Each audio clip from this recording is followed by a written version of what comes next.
Hello friends, എല്ലാവർക്കും നമ്മുടെ ഇന്നത്തെ പുതിയ വീഡിയോയിലേക്ക് സ്വാഗതം. നമ്മുടെ ഇന്നത്തെ വീഡിയോ എന്ന് പറയുന്നത് അസുരഗണത്തിൽപ്പെട്ട നാളുകാർ തമ്മിൽ വിവാഹം കഴിച്ചാലുള്ള ഫലങ്ങളെ പറ്റിയാണ് ഞാനിന്ന് പറയുന്നത്. അതെന്ന് പറയുന്നത് ഏതൊക്കെ നാളുകളാണെന്ന് നോക്കാം. അസുരഗണത്തിൽപ്പെട്ടത് അസുരഗണത്തിൽപ്പെട്ട നാളുകളെന്ന് പറഞ്ഞാൽ ആയില്യം, മകം, മൂലം, വിശാഖം, പിന്നെ ചിത്തിര, തൃക്കേട്ട, പിന്നെ അവിട്ടം, ചതയം, കാർത്തിക. ഇത്രയും നാൾ, ഈ 9 നാളാണ് അസുരഗണത്തിൽപ്പെട്ട നാളുകാർ. ആ നാളുകാരിൽ എന്താ പറഞ്ഞ് തമ്മിൽ അങ്ങോട്ടും ഇങ്ങോട്ടും വിവാഹം കഴിച്ചാലുള്ള ഫലങ്ങളാണ് ഞാനിനി പറയാൻ പോകുന്നത്. പിന്നെ ഈ അസുരനാളിൽ പെട്ട ആൾക്കാർ തമ്മിൽ വിവാഹം കഴിച്ചാലാണെന്നുണ്ടെങ്കിൽ എപ്പോഴും കലഹങ്ങളും പിന്നെ പ്രശ്നങ്ങളുമാണെന്ന് എല്ലാവരും ധരിച്ചു വെച്ചിരിക്കുന്നത്. ആ കാര്യത്തിൽ പിന്നെ കാര്യമില്ലാതില്ല. അത് പിന്നീട് നമുക്ക് സംസാരിക്കാം.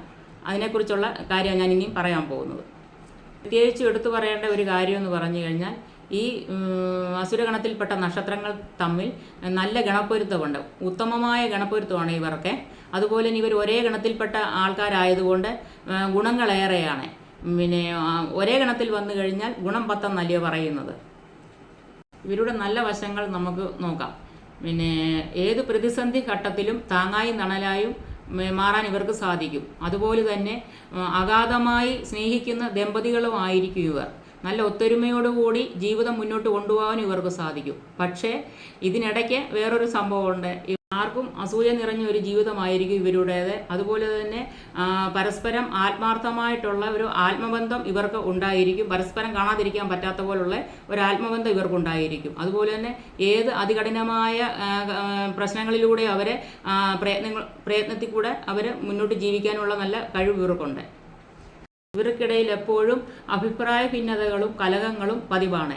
അതെപ്പോഴും പിന്നെ ഇടയ്ക്കിടയ്ക്ക് അത് നടക്കുകയൊക്കെ ചെയ്യും. പിന്നെ അതുപോലെ തന്നെ ഇവർക്ക് ഭയങ്കര പിടിവാശിക്കാരാണ്. പരസ്പരം വിട്ടുകൊടുക്കുന്ന ഒരു സ്വഭാവമില്ല ഇവർക്ക്. പ്രശ്നങ്ങൾ വന്നു കഴിഞ്ഞാൽ പിന്നെ അവർ രണ്ടും കട്ടയ്ക്ക് നിൽക്കും. കട്ടയ്ക്ക് നിന്ന് പോരാടുക തന്നെ ചെയ്യും. പിന്നെ അതുകൊണ്ട് അവർക്ക് പല പല രൂക്ഷമായ പ്രശ്നങ്ങളിലേക്ക് ചെന്ന് വീഴുകയൊക്കെ ചെയ്യും. അങ്ങനെയൊക്കെയുള്ള സ്വഭാവമുള്ളവരാണ് ഇവർ. എങ്കിലൊക്കെയാണെന്ന് പറഞ്ഞാൽ ഇവർക്കാണെന്നുണ്ടെങ്കിൽ അത് ഒരുപാട് ദിവസങ്ങളിലൊന്നും ഈ പ്രശ്നങ്ങളാണെന്നുണ്ടെങ്കിൽ അങ്ങനെ രൂക്ഷമായിട്ട് അവർ കൊണ്ടുപോകത്തില്ല.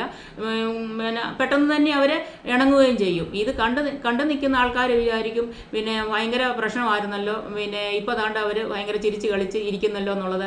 അങ്ങനത്തെ ഒരു സ്വഭാവം. ഇടയ്ക്കിടയ്ക്കാണെങ്കിൽ ഇവർ പ്രശ്നങ്ങളിൽ ഇവർക്ക് ലേക്ക് പോകുന്ന ഒരു സ്വഭാവ രീതിയാണ് ഇവർക്കുള്ളത്. ഇവരുടെ പിണക്കം അധികം ദിവസം നീണ്ടു നിൽക്കില്ല. അതാണ് ഈ ഗണത്തിൽപ്പെട്ടവരുടെ ഗുണം.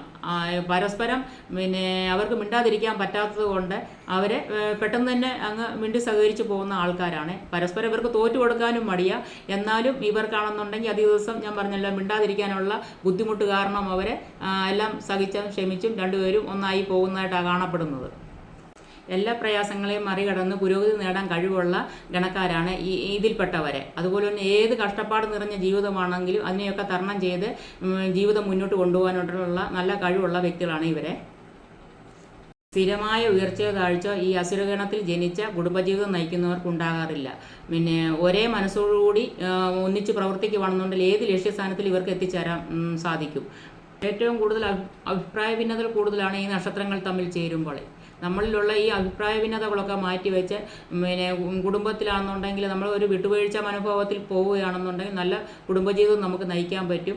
പിന്നെ ഇതിൽ പ്രധാനമായിട്ടും നമുക്ക് നാൾപ്പൊരുത്തോ ഒന്നുമല്ല സത്യത്തിൽ നമുക്ക് നോക്കണം. മനപ്പൊരുത്തമാണ് പ്രധാനമായിട്ട് നോക്കേണ്ടത്. മനപ്പൊരുത്തം ഉണ്ടെന്നുണ്ടെങ്കിൽ നമ്മുടെ ജീവിതം നല്ലതായിട്ട് മുന്നോട്ട് പോകാൻ പറ്റും. അല്ലാതെ ഗണപ്പൊരുത്തം ഗണപ്പൊരുത്തം കൊണ്ടൊന്നും നമ്മുടെ കുടുംബജീവിതം മുന്നോട്ട് നമുക്ക് കൊണ്ടുപോകാൻ പറ്റത്തില്ല. പക്ഷെങ്കിൽ നമ്മുടെ ഹിന്ദു ആചാരപ്രകാരം നമുക്ക് ഇതൊന്നും നോക്കാതെ നമ്മൾ അത് നടത്തത്തില്ലല്ലോ. പക്ഷേ ഏറ്റവും വേണ്ടത് നമുക്ക് നമ്മുടെ മനസ്സിൻ്റെ പൊരുത്തമാണ് വേണ്ടത്. മനസ്സിൻ്റെ പൊരുത്തം ഇല്ലെന്നുണ്ടെങ്കിൽ പിന്നെ ആ ജീവിതം ഒരിക്കലും നമുക്ക് മുന്നോട്ട് കൊണ്ടുപോകാൻ പറ്റത്തില്ല. എല്ലാവരും ഈ വീഡിയോ ഒക്കെ കാണുമെന്ന് പ്രതീക്ഷിക്കുന്നു. നിങ്ങളൊക്കെ ഈ വീഡിയോ കാണണം, എന്നെ സപ്പോർട്ട് ചെയ്യണം. എല്ലാവർക്കും നന്ദി, നമസ്കാരം. നാളെ ഒരു വീഡിയോ ആയിട്ട് നാളെ വരാം. Thank you.